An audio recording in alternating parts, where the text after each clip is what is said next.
많은 사역을 하신 예수님은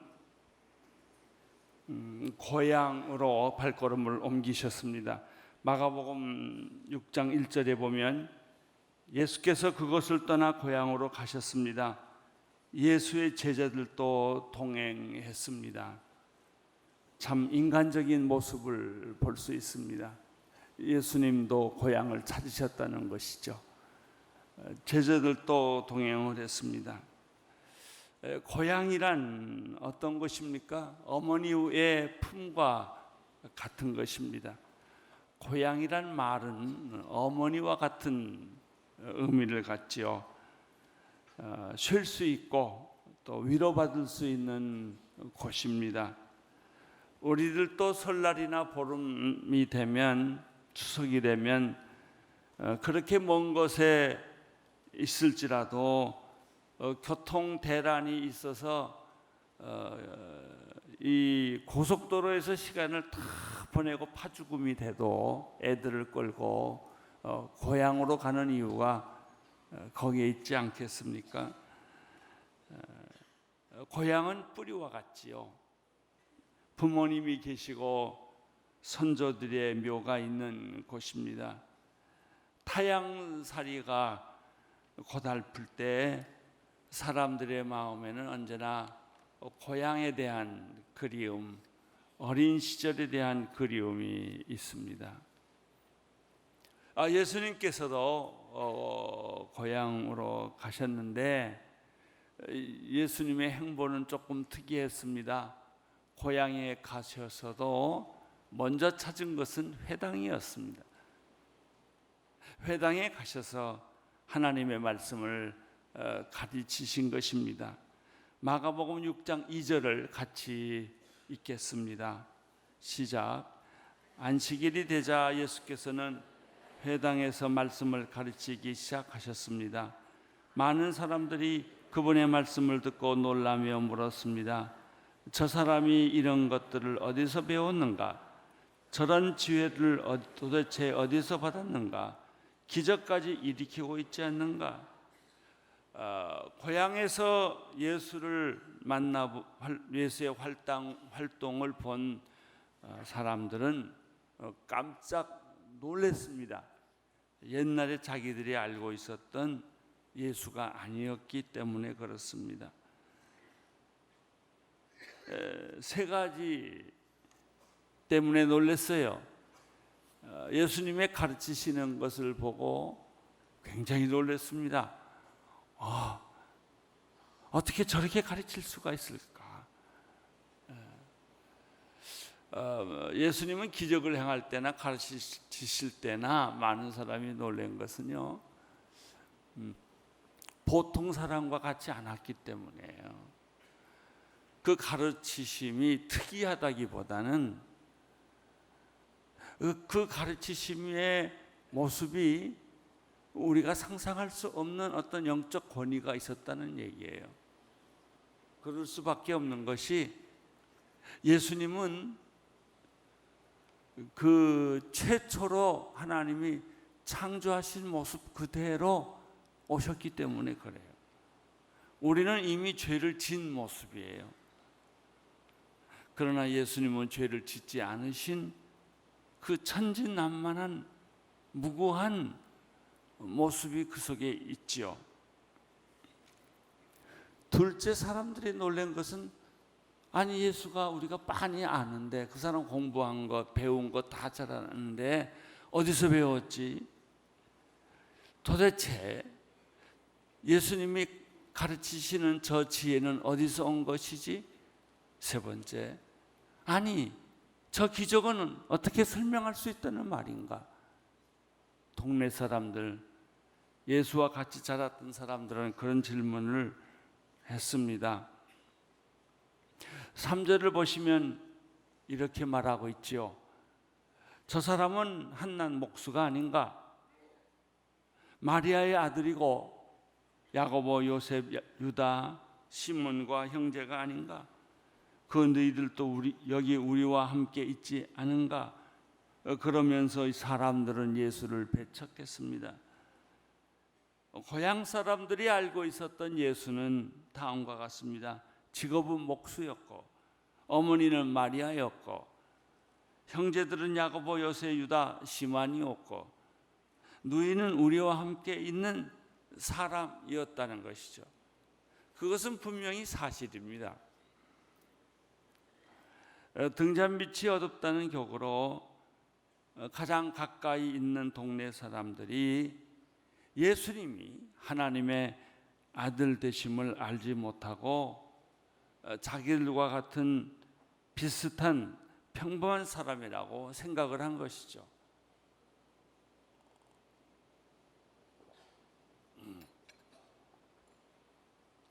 사람은 누구든지 자기를 못 알아보거나 자기의 정체성을 인정받지 못할 때는 굉장히 속이 상하고 답답한 법입니다. 또 사람들은 일반적으로 사람에 대해서 과거의 선입감을 벗지 못하죠. 그 사람이 얼마나 변했는지, 그 사람이 얼마나 새 사람이 됐는지는 보지를 않습니다. 내가 저 사람 잘 아는 사람인데, 저 학교 다닐 때 꼴찌였는데, 저 망나니였는데, 그런데 어느 날 그 사람이 변신해서 태어났다면 잘 인정하려고 하지 않지요. 예수님은 동네 사람들의 이러한 반응에 대해서 어떻게 생각을 했을까요? 4절에 이렇게 예수님의 반응이 나타납니다. 예수께서 말씀하셨습니다. 예언자는 자기 고향과 자기 친척과 자기 집에서 배척당하는 법이다. 이 말은 무슨 뜻일까요? 예수님은 이미 알고 있었다는 것이죠. 알고 있으면 덜 상처를 받습니다. 자신이 사람들에게 이해될 수 없었다는 것 아셨습니다. 우리의 신앙도 마찬가지입니다. 성령 받지 못한 사람들은요, 성령 받은 사람 이해 못해요.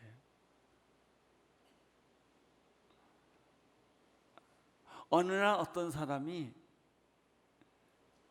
눈물을 흘리면서 성령님을 체험해요.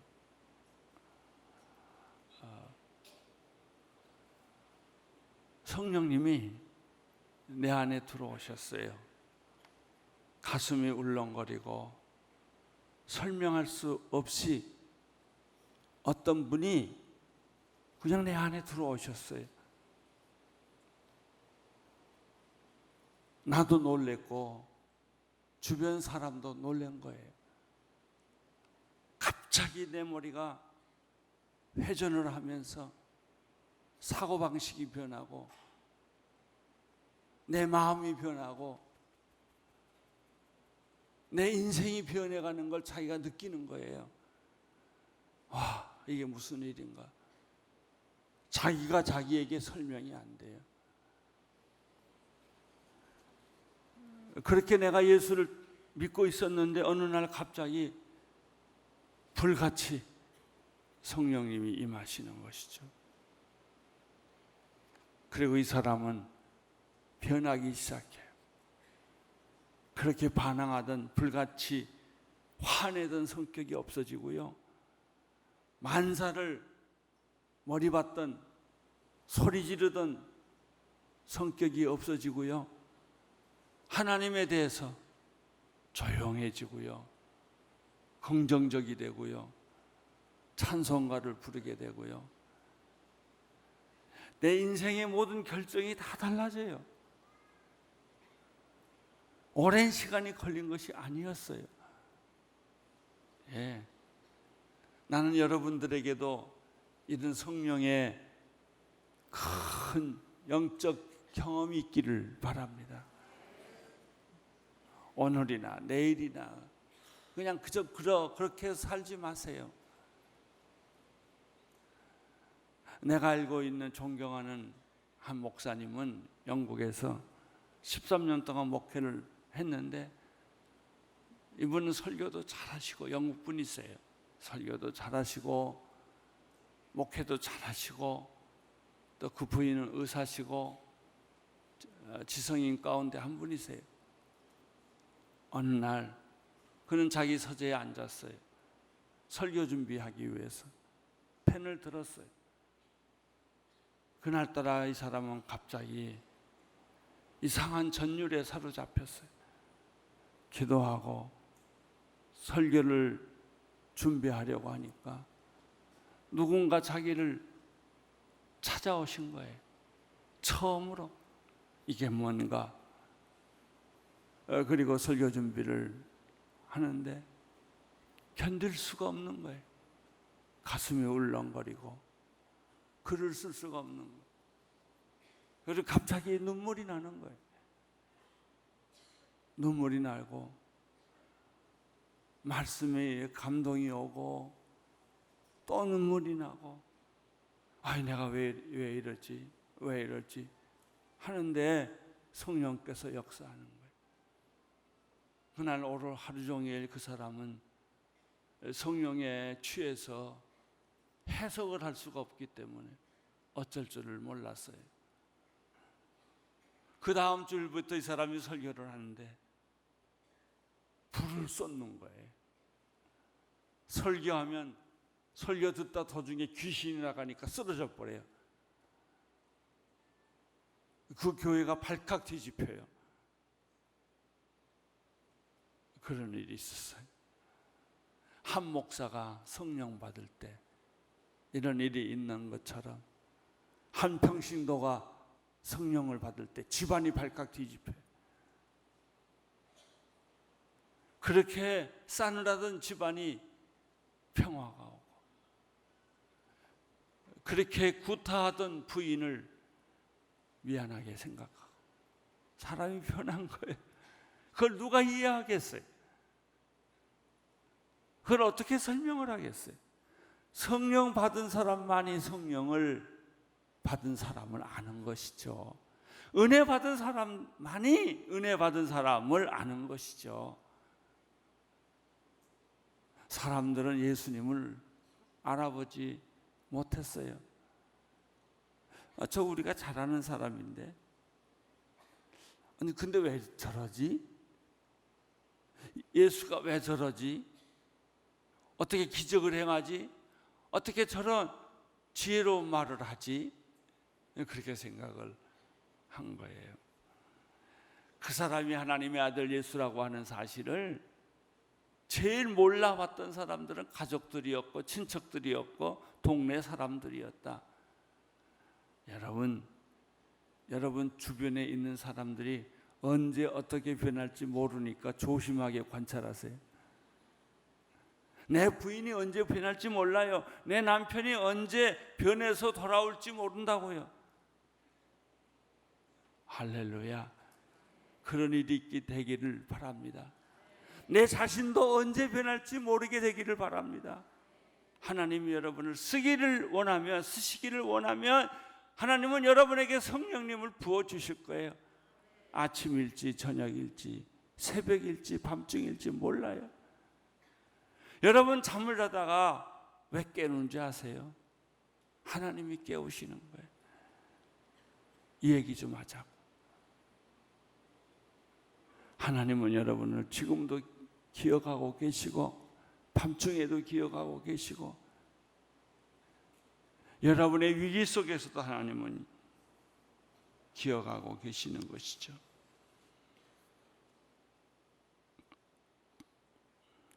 믿지 않으면 기적도 능력도 나타나지 않는 법입니다. 여러분에게 왜 능력이 나타나지 않느냐? 믿지도 않고 의지하지도 않기 때문에. 믿지 않는 곳에 기적도 능력도 나타나는 법은 없습니다. 예수님은 자기 고향에서 기적을 일으킬 수가 없었어요. 악한 도시에서는 기적을 일으켰지만 자기가 제일 사랑하는 그 고향에서는 기적이 없었다고요. 마가복음 5장 6장 5절 6절을 한번 같이 읽을까요? 시작.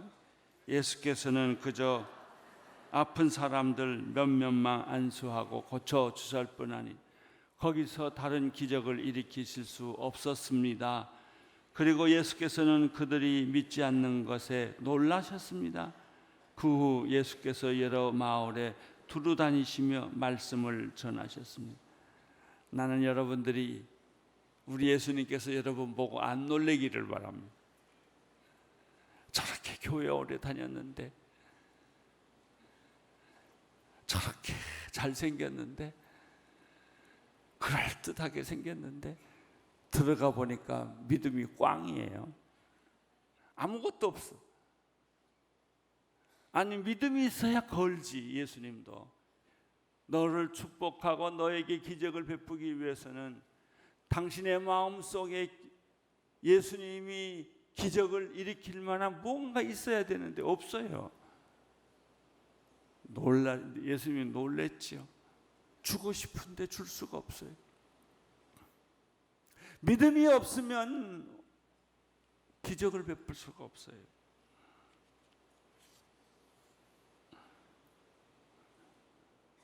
불신앙은 최소한의 기적만을 만듭니다. 그래서 예수님은 자기 고향에서 최소한의 사람만 안수하고 기적을 베풀고 돌아왔어요. 얼마나 불행한 일이에요. 사도 바울이 자기 민족만큼은 전도하고 싶었는데 예수를 전하니까 사도 바울에게 준 대가는 돌무덤이었어요. 돌을 던지고 죽이려고 했어요. 받지 않았어요. 받지 않는데 어떻게 줍니까? 사랑을 받지 않는데 사랑을 어떻게 줘요? 사랑을 받아야 주죠. 고향 사람들은 예수님의 말씀을 받지 않고 거절하고 배척했단 말이죠. 여러분은 그러지 마세요. 예수님이 가까이 오시면 환영하세요. 성령님이 오시면 받아들이세요. 그게 낮일지 밤일지 몰라요. 나이와 상관없어요. 어느 날 성령님이 여러분의 인생에 찾아올 것입니다. 껍질을 벗기고 찾아와서 여러분 안에 주인이 되실 거예요.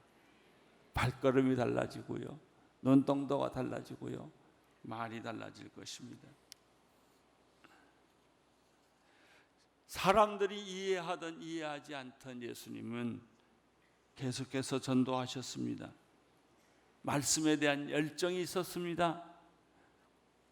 그 말씀에 대한 열정은 전도의 열심으로 바꾸어졌죠. 7절부터 12절까지 말씀을 계속 함께 읽겠습니다. 시작.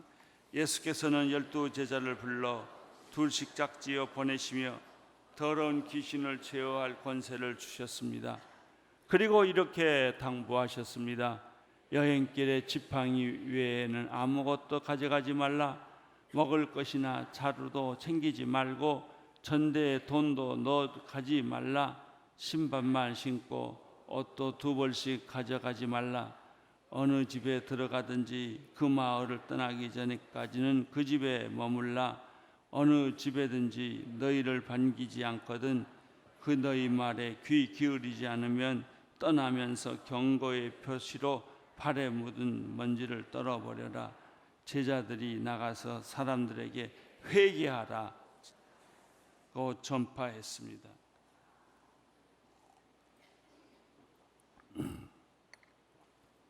우리는 여기서 예수님의 7가지 전도의 원리를 발견합니다. 제가 대학생 때, 청년 때 거지전도라는 걸 했어요. 저희 제 멘토이신 김중곤 목사님이 대학생들 수백 명을 모아놓고 둘씩 짝을 지어서 전도를 내보냈어요. 일주일 동안. 조건은 딱 하나였습니다. 돈을 다 뺏어버린 거예요. 거지 전도하라는 거예요. 기차표 딱 하나만 주고, 그리고 하나님이 어떻게 하시는지 보라는 거예요. 황당했죠. 아니 어디 가서 전도를 하나. 그래서 그러나 이제 그런 훈련을 받았기 때문에 기차표 하나만 달랑 들고 떠나기 시작했어요. 강원도로, 제주도로. 그런데 이상해요. 가는 데마다 하나님의 천사들이 나타나서 먹을 것 주고 돈 주고 이렇게 전도를 했어요. 어떤 때는 비 오면 잠잘 데가 없어서 처마 밑에서 있고, 미안하다고 오늘 하룻밤만 재워달라고 그러기도 하고, 심지어 절에 들어가서 잤어요. 그러면서 전도했는데 어느 때보다도 강력하게 성령이 역사해서 기다렸듯이 사람들이 예수를 받아들이더라고요. 놀랐어요. 그런 경험을 한번 하고 나니까 막 힘이 생기는 거예요. 그래서 이것을 적용해서 선교지에 가서도 그런 훈련을 해요. 둘씩 짝을 지어주고 돈 안 주고 비행기 기차값만 주고 하루 종일 돌아다니다 오라고 그래요. 말도 안 되지요. 돈도 없지요. 황당하지요. 하나님 의지하고 해보라는 거예요. 성령 의지하고 해보라는 거예요. 오늘 예수님께서 제자들을 보내실 때 한 7가지 정도의 원리가 있어요. 첫째는 전도할 때 혼자서 하지 말라는 거예요. 둘씩 짝을 지어서 나가라는 것이죠. 왜 그랬을까? 전도는 영적 전쟁이기 때문에 혼자 하면 공격받기 쉽다는 거예요. 한 사람이 전도하면 한 사람은 저 뒤에서 기도해요. 두 사람이 막 전도하는 게 아니고요. 한 사람은 기도해 주는 거예요. 저도 그런 경험이 여러 번 있어요. 기도할 때 또 소리내서 기도하고 또 다 알게 기도하면 안 돼요. 몰래 딱 숨어서 눈 뜨고 기도하기도 하고 이렇게 응원해 주는 것이죠. 그럴 때 그 전도하는 사람들은 힘을 얻어요. 사실 전도하려고 시작하면요 괜히 두려워요. 저 사람이 안 믿을 거야. 저 사람이 내 말을 거부할 거야. 아니 해보지도 않고 그런 생각이 막 드는 거야. 저 사람은 이론이 많아. 제가 한 번은 숙대 앞에 전도하러 갔었는데 여자들이 이렇게 무섭게 보이더라고요. 하나도 예수 믿을 것 같지가 않아요. 그래서 할 수 없이 그 앞에 있는 빵집에 들어갔어요. 숨 좀 고르고 또 전도해 보려고. 그랬더니 거기에 두 청년이 앉아 있었어요. 하나는 군복을 입고 있었고 하나는 그냥 앉아 있었는데 가만 보니까 군복을 입은 사람은 곤드레 만드레가 돼 있고 한 사람은 정신이 말짱한데 이 사람은 예수를 잘 믿을 것 같은 생각이 들어요. 그래서 예수 잘 믿을 것 같은 생각이 든 사람에게 형씨 내가 좀 얘기해도 괜찮겠소? 해보래. 하나님은 당신을 사랑하시고 당신의 생애를 위하여 놀라운 계획을 가지고 계십니다. 그랬더니 이분이 듣는 척 하면서 안 들어요. 한참 있더니 그 얘기는 이 사람이 필요합니다. 그리고 자기는 슬쩍 빠져나가고 술 취해 있는 친구한테 싹 양보를 하는 거예요. 그 사람한테 또 전도를 했더니 이 사람이 술 취한 것 같은데 이 얘기를 들어요. 나중에는 술을 깨서 말짱이 들어요. 영접기도 하니까 다 따라해요. 그리고 그 눈에는 눈물이 있었어요. 사실 나는 교회를 다닌 사람이었는데 요즘은 군대 가서 교회를 안 다닙니다. 오늘 내가 당신의 전도를 받고 군대를 다시 들어가면 교회를 다니겠습니다.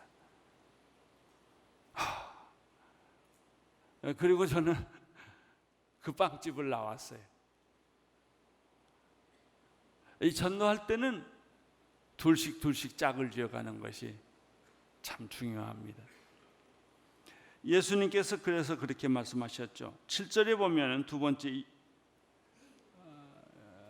전도 방법이 나오는데 귀신을 제어하는 능력을 가져라 그랬습니다.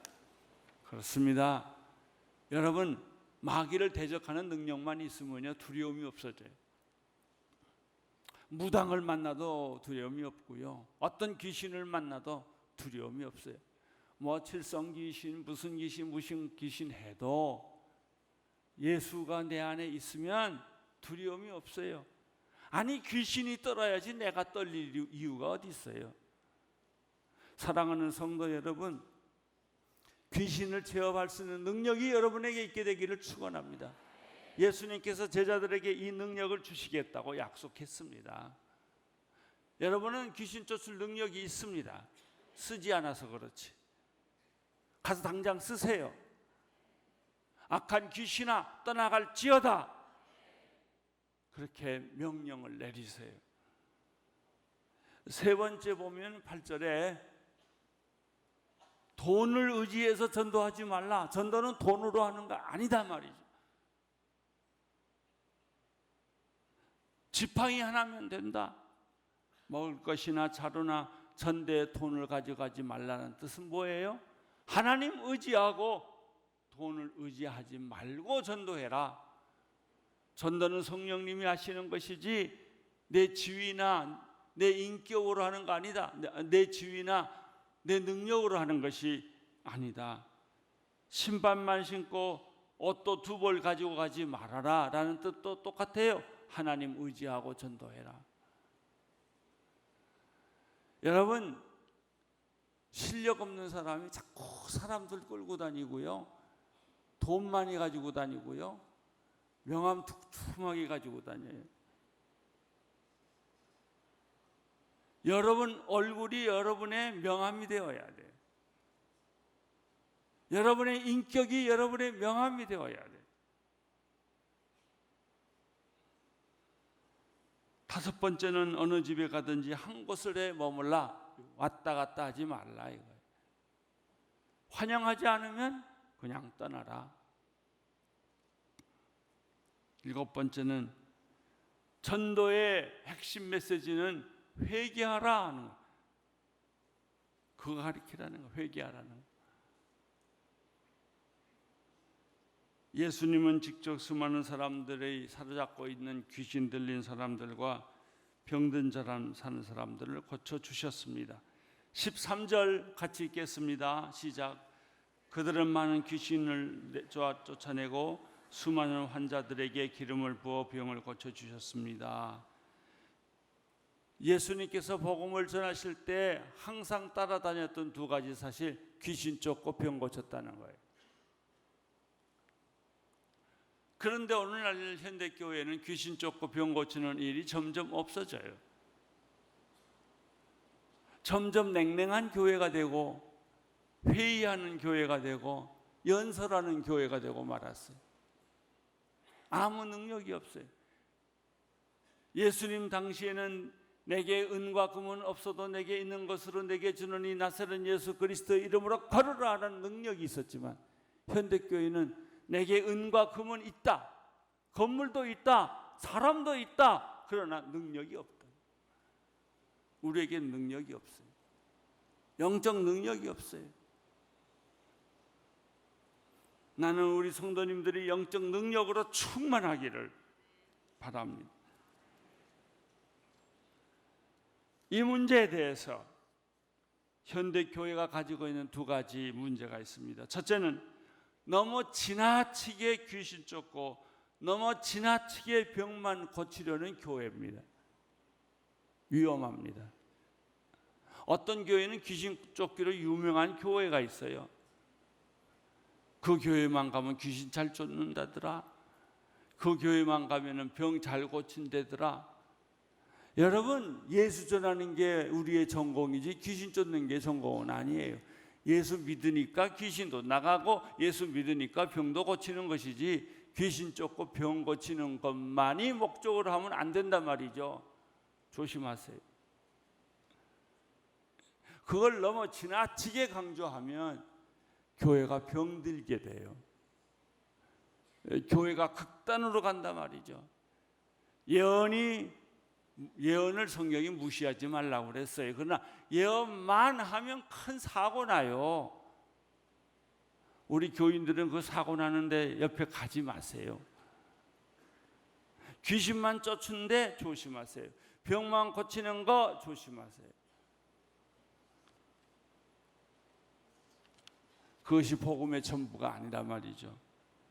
두 번째 현대교회의 병이 하나 있어요. 그것은 뭐냐면 지나치게 귀신 쫓고 병 고치는 것을 무시하는 사람들이.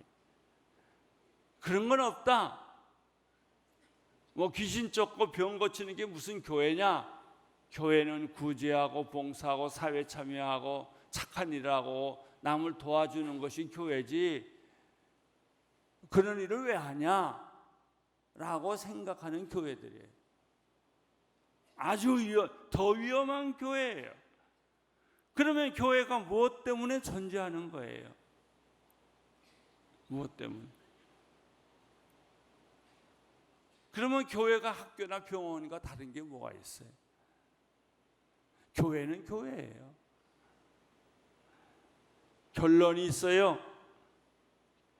복음의 능력을 무시하지 않으면서 동시에 지나치게 한쪽으로 치우치지 않는 것입니다. 오직 하나님께 영광을 돌리면서 주께 찬양과 영광을 돌리는 교회예요. 여러분, 귀신 쫓는 것도 인정하시고 병 고치는 것도 인정하시지만은, 그러나 동시에 지나치게 하지 말라 말이죠. 지나치게. 그쪽으로만, 극단으로만 가지 말라는 거예요. 이단이 무슨 말인지 아세요? 달을 이자 끝단자예요. 99%가 같은데 끝에 가면 마지막 하나가 달라요. 그게 이단이에요. 그러니까 이단을 보면요, 자꾸 말해요. 우리는 너와 같다, 너와 같다 그래. 기독교와 같다. 우리는 이단 아니다. 우리 다 똑같이 너와 같은 말을 하지 않냐? 그리고 가서 마지막에 끝에 가서 딱 달라요. 저는 캐토릭의 성지를 많이 다녀봤고 캐토릭의 훈련을 여러 번 받아봤는데 전 재밌어요.